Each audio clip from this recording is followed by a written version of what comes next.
કંબોઈ 4 રસ્તા ટ્રાફિક જામના પ્રશ્ન યથાવત 2 કિલોમીટરની લાઈનો લાગી। સિહોરી પાટણ હાઈવે પર કંબોઈ 4 રસ્તા પર આજ રોજ પણ ટ્રાફિક જામના દ્રશ્યો જોવા મળ્યા હતા। કંબોઈ 4 રસ્તાથી બનાસ નદીમાં રેતી ભરવા જતા ડમ્પરોનો જમાવડો થઈ ગયો હતો અને 2 કલાક ઉપર ટ્રાફિક જામ થતાં દૂર દૂરથી જતા મુસાફરો હેરાન પરેશાન થઈ ગયા હતા।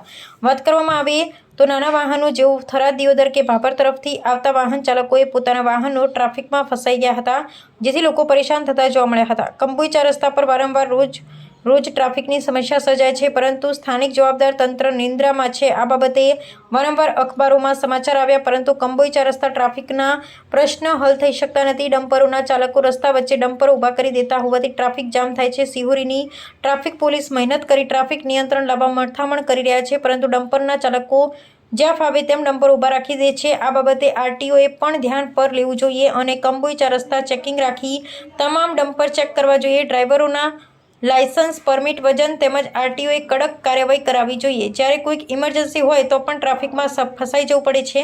આ રોજનો પ્રશ્ન છે। આ બાબતે કલેક્ટર, બનાસકાંઠા પોલીસ અધિક્ષક ઘટતું કરે તેવી લોકમાંગ છે।